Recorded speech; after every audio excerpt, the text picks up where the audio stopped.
Salut à tous, c'est Cyril71, bienvenue dans cette nouvelle vidéo. En ce samedi soir du 22 octobre 2022, on se retrouve de nouveau pour un point météo pour parler de la journée de demain dimanche qui s'annonce de nouveau perturbée. Et oui, en ce moment, dans ce week-end, je suis très heureux de retrouver la passion, de reprendre les vidéos. Ça fait plaisir. J'espère que ça va durer, hein, même si la semaine qui arrive sera essentiellement anticyclonique de nouveau. Toujours bien sûr avec ce flux de sud, hein. C'est pour ça qu'on gardera des températures très élevées pour la saison, hein. Ce flux de sud qui est très marqué et qui est lié encore une fois au jet stream, hein, aux ondulations du jet stream. Donc là on a une direction sud-nord. C'est pour ça qu'on va avoir encore malheureusement des records de chaleur sans doute dans la semaine qui vient. Mais après tout dépend donc de la proximité des dépressions atlantiques et de la position de l'anticyclone. Donc là, en dépendant de cette direction, on a soit un temps sec et chaud pour la saison, soit humide et toujours chaud. Voilà. Et quand c'est un peu plus humide, forcément avec ces températures, on a donc une instabilité importante qui naît. Et du coup, ça donne des orages. Les orages qu'on a connus ces dernières 48 heures sur certaines régions qui ont été parfois forts, voire violents. Hein, notamment, on peut citer du côté de la région centre, par exemple. Ça a été le cas en direction du Grand Est. Ça aura été aussi le cas du côté, comme prévu, de la région Rhône-Alpes.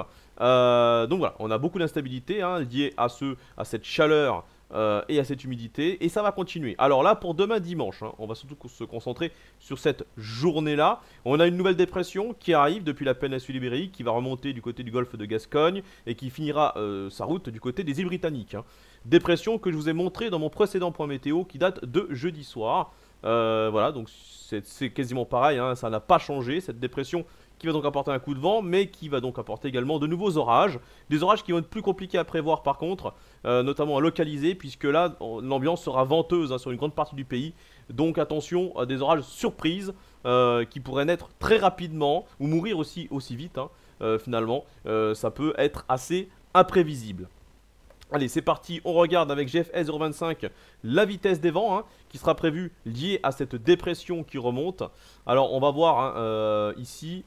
Vous voyez les vents qui se renforcent hein, sur l'ensemble du golfe de Gascogne dans la matinée de demain, avec des rafales du côté de l'océan qui seront entre 90, hein, 80 et 90, localement 100 km/h. Je vous rappelle que là c'est GFS 025, c'est un modèle qui est fiable hein, à court terme concernant les vents, mais qui sous-estime un petit peu notamment pour les côtes. Donc attention du côté des côtes bretonnes et également de la Vendée, où on pourrait avoir des rafales de vent qui peuvent un petit peu dépasser ce qui est prévu ici sur ce modèle. Mais c'est surtout à partir de la mi-journée hein, qu'on voit les vents qui se renforcent très nettement hein, entre la mi-journée et l'après-midi. Donc là, en direction notamment hein, du sud de la Bretagne, hein, donc du côté du Morbihan, en allant également du côté des côtes hein, charentaises. On y voit jusqu'ici, hein, au niveau du Poitou, ça rentre également à l'intérieur des terres, avec des rafales à l'intérieur des terres entre 70 et 80 km/h hein, sur toutes ces régions-là, hein, finalement, hein, toutes ces régions de l'ouest et du nord-ouest, en remontant du côté de la Normandie, voilà. Et puis ailleurs, on aura également du vent assez fort hein, du côté du centre-est, du côté de la région Rhône-Alpes, en Auvergne aussi, et jusqu'au niveau du Jura. Vent modéré, hein, autour des 60 à 70 km/h. Mais attention, attention aux orages qui peuvent se développer dans l'après-midi et qui peuvent être localement forts, accompagnés de fortes rafales de vent. Hein, donc en dehors du coup de vent lui-même, c'est surtout sous les orages hein, qu'il faudra surveiller, c'est-à-dire que ce coup de vent va plutôt se jouer localement. Mais là on constate quand même hein, du côté du sud de la Bretagne un renforcement du vent très net, hein, je vous l'ai dit dans l'après-midi, avec là des rafales de vent qui peuvent atteindre, voire dépasser localement les 100 km/h. Hein, ici on le voit très bien, c'est bien modélisé hein, pour GFS 025. À l'intérieur des terres on est toujours entre 70 et 80 sur ces mêmes régions où ça commence à progresser en direction de l'Île-de-France, voilà. Et puis ailleurs on sera entre 60 et 70 km/h toujours. Mais je vous l'ai dit, hein, il peut y avoir des orages qui peuvent se développer sur le centre-est. Localement ça peut être un peu plus fort au niveau des vents, mais c'est surtout du côté du quart nord-ouest hein, que ça va se concentrer le plus. C'est là que le vent sera le plus soutenu, puisque le creux dépressionnaire se situera ici, hein, au large de la Bretagne. Donc forcément, les régions les plus proches de la dépression auront les vents les plus forts. Voilà donc pour ce coup de vent qui ensuite va très vite s'estomper, se calmer en se dirigeant du côté des régions du nord en soirée. Alors ça soufflera quand même encore assez fort, vous voyez, 80-90 km/h, localement 100, notamment du côté de la Normandie, entre la Normandie et les côtes du Nord-Pas-de-Calais. Donc là, on attend effectivement des vents qui peuvent être encore assez forts. Voilà, et attention à la houle qui sera importante. On attend des vagues entre 5 et 6 mètres. Du coup, cette journée sera quand même bien agitée. Vous l'aurez compris. Donc, ce qu'il faut résumer, le coup de vent concerne surtout les régions qui sont sur le quart nord-ouest. Donc, ça, les Pays de la Loire, une partie du Poitou-Charentes, le sud de la Bretagne, la Normandie, une partie de l'Île-de-France. Voilà, c'est ces régions-là qui auront les vents les plus soutenus. 90 à 100 km/h, voire localement plus pour les côtes bretonnes et normandes.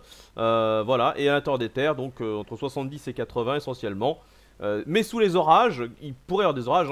En ce qui concerne justement les régions qui seront le plus touchées, ça sera en dehors du centre-est où là, ça sera, à mon avis, surtout pluvieux. Je pense que pour notamment ici, on aura une bande pluvieuse orageuse qui va naître un petit peu comme c'était le cas en fin de semaine entre les Cévennes, mais surtout du côté de l'Ardèche.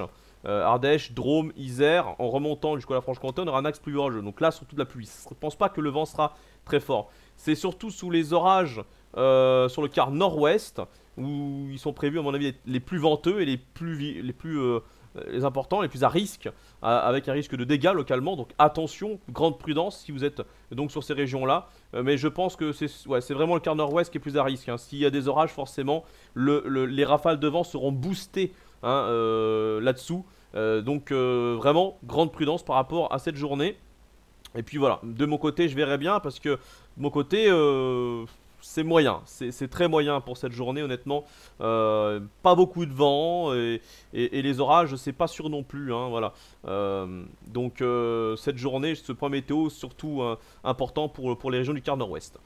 Bon voilà, j'en ai terminé pour ce point météo. Il est complet. Merci de l'avoir suivi. On se retrouve prochainement pour d'autres vidéos.